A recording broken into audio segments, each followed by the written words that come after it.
Well, that's a hard act to follow, Donovan. Good morning to you all. First, I would like to say how delighted I am to speak at this event and how honored that I was chosen. My name is Cheryl Hickman. I'm an opera singer, plead guilty to that, and the artistic director of Opera on the Avalon. It is wonderful to see Tom Harrington here, as his mother, Catherine Harrington, was my first voice teacher and the mentor to a lot of singers in Newfoundland and Labrador. She was an arts pioneer in our province, and those of you of a certain generation may remember her group, the Sanderlings, of which I know Tom was a part of. There are videos on CBC. Amazing woman, and she encouraged me to think of music as a career path. I attended the University of Toronto before doing graduate work at the Juilliard School, and the head of the Juilliard Opera Division at that time was an amazing man, a real character, a director named Frank Casaro. He knew that New York City Opera was looking for a singer to cover the role of Susan B. Anthony in the opera The Mother of Us All, and he picked up the phone, like so many people do, and made a call to the artistic director to recommend me for the role. And that was the start of my professional career. I know many of us in the room have had those people in our lives who pick up the phone. It makes a big difference. Like many performers, I was on the road many more months than I was home, living out of suitcases, traveling all over the world. I was mostly based in New York City, which was an amazing experience, but for me, it made me feel very, very Canadian. I don't think I ever felt more Canadian than when I lived in New York City. Living in another country made me examine my own, and I started to think really seriously about what it meant to be Canadian. I was in New York City performing at City Opera in a production of The Magic Flute when 9/11 happened. It made me take stock of my life, and I decided that perhaps being on the road 365 days of the year wasn't exactly how I envisioned the rest of my life. I just would send suitcases home and get, spring clothes, fall clothes, winter clothes. Like so many Newfoundlanders who venture out into the big wide world, I came home, and I started to think about how I could contribute to the province and the community. I know when most people think of Newfoundland and Labrador, the first thing that comes to their mind is probably not opera.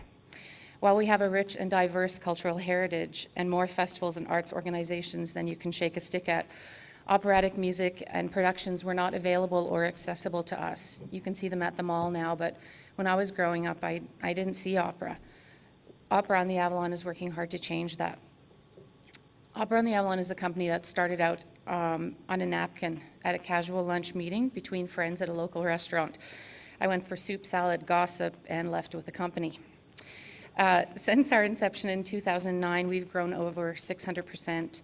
We are now one of the largest arts organizations in the province, and like many arts organizations, we make a tremendous contribution to the quality of life in the community we live in.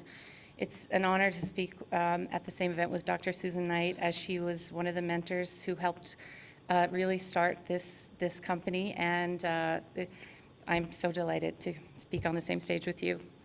A highlight of our season each year is our annual Summer Festival, which brings together emerging artists, guest stars, directors, and conductors throughout Canada and around the world. Many of Canada's foremost singers, conductors, and directors have performed with our company, and we're helping to produce the next generation of operatic talent. We continue to highlight Newfoundland and Labrador while creating a rich environment for artistic growth and operatic practice in the Atlantic region, while at the same time strengthening our economy and the communities that we operate in. Most of us here have close ties to one another, and especially to the province. I always laugh when, on my travels, people find out I'm from Newfoundland and they say, "Oh, do you know so-and-so?" I usually do, which is the sad part, or I know someone who does. We are proud of our heritage here. Newfoundland and Labrador is a place steeped in history, and we are dedicated to transforming that history into art. We believe strongly in making art accessible and relevant to as many Canadians as possible, while at the same time showcasing and developing the talents of innovative Canadian artists. We also believe that opera has a role to play in the cultural fabric of our province and region and our country. To that end, to celebrate Canada's 150th birthday in 2017, Opera on the Avalon has commissioned the only full-length opera ever to be set in Atlantic Canada. This commission will be based on the history of the Royal Newfoundland Regiment and the proud legacy of men and women from this province who served during World War I and fought at the Battle of the Somme, Gallipoli, and specifically the Battle of Beaumont-Hamel. While Canadians celebrate Canada Day on July 1st, people in this province also remember and commemorate the Battle of Beaumont-Hamel, which is a very solemn day of remembrance for us. Of the 780 brave soldiers who fought at that battle, only about 110 survived. The unit was almost decimated, and they suffered a casualty rate of over 90%. In recognition of the unit's courage and valor, King George V bestowed on the regiment the prefix of Royal. This was the only time during the First World War that this honor was bestowed. This is the legacy that we wish to celebrate and commemorate, an example of valor and personal sacrifice, which all Canadians can be justifiably proud, and a story that all Canadians should know. This moving work will offer Opera on the Avalon and a province a unique opportunity to engage current opera audiences in a contemporary piece that reflects our history and showcases Canadian talent throughout our country and the world. It will also offer Canadian and international audiences access to Canadian music, conceived, created, and performed by Canadian artists, and access to a story that is uniquely Canadian but has universal appeal. This new work will provide audiences with a fine example of the breadth of contemporary opera, telling an exciting story from Newfoundland and Labrador's history. It will showcase the work and collaboration of two award-winning Canadian artists, composer John Estacio and playwright Jean Morel. Many of you are familiar with their previous operas, Philomena and Lillian Alling, which were performed to critical acclaim for Calgary Opera and Vancouver Opera. While opera is one of the oldest of art forms, it continues to have relevance as its themes are universal. I always laugh when I sing an opera performance. I'm usually one killing someone or someone's killing me, but anyway, it's very exciting opera. And is there anything more heartbreaking, exhilarating, or compelling than the classical voice at the height of its power? New opera commissions are very, very rare endeavors. This new commission will enable us to tell an important Atlantic Canadian story that will resonate with all Canadians and one that reflects our heritage and culture. It will engage new audiences in contemporary opera, including younger generations.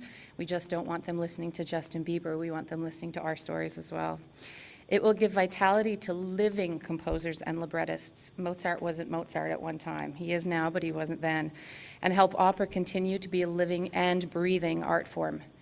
It will create a cultural legacy of which Newfoundlanders and Labradorians will be proud and will serve as a cultural ambassador for our province, region, and country as it travels throughout the world, developing an international profile. It will also create a living memorial for the members of the Royal Newfoundland Regiment who fought in World War I for future generations to honor their legacy of sacrifice. Another goal of our company is to showcase the talents of the people of Newfoundland and Labrador and to give emergent singers throughout Canada their first professional opportunities. I've never forgotten the faith that Frank Cassaro put in me, and I'm also grateful to other arts pioneers in this country like Bob McPhee of the Calgary Opera, who was the first person to hire me to sing in a main stage production in Canada. At Opera on the Avalon, we are trying to offer the same opportunities to emerging singers that I was lucky enough to have been given, and I know many people in this room were lucky enough to have been given opportunities by people when they least expected it. This new commission will put our emerging singers in the spotlight, as well as showcase established Canadian singers who are gracing the stages of some of the most prestigious opera companies throughout the world, and there are many. I would like their names to be as, household as hockey players. That's my wish for 2017. Our vision of Canada in 2017 is one where we are fostering partnerships and collaborations with other arts organizations while offering Canadian and foreign audiences greater access to Canadian works. Oscar Wilde once said that music is the art which is most nigh to tears and memory. In 2017, our vision is to create a piece of art that will be a legacy for all Canadians, to both help us honor the memories of those past and to serve as an inspiration for our future. I would like to introduce one of our cultural partners on this project, Maestro Judith Yan. Judith is the child of immigrants to Canada, and she's one of the foremost conductors in Canada right now. She's the musical director and principal conductor of Opera on the Avalon, and also the artistic director of the Guelph Symphony Orchestra, whom we are partnered with.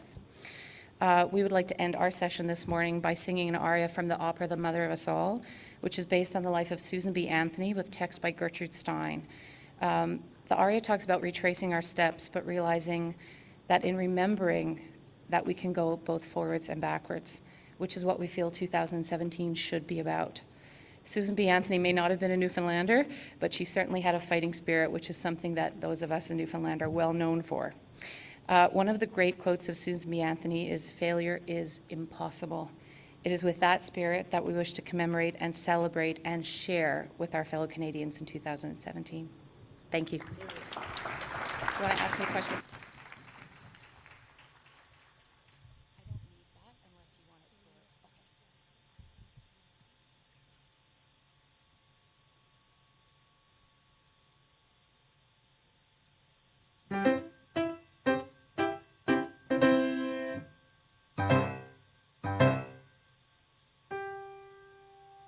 We cannot retrace our steps.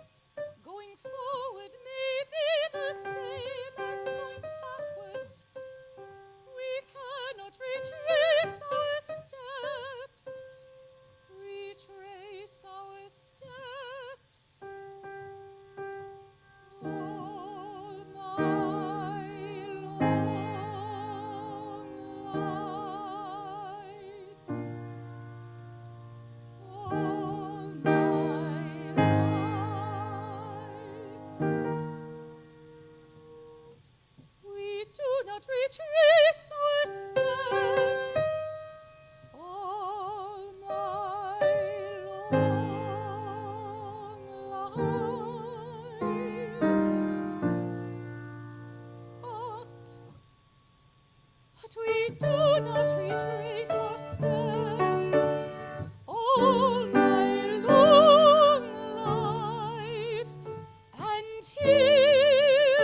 We'll talk about it.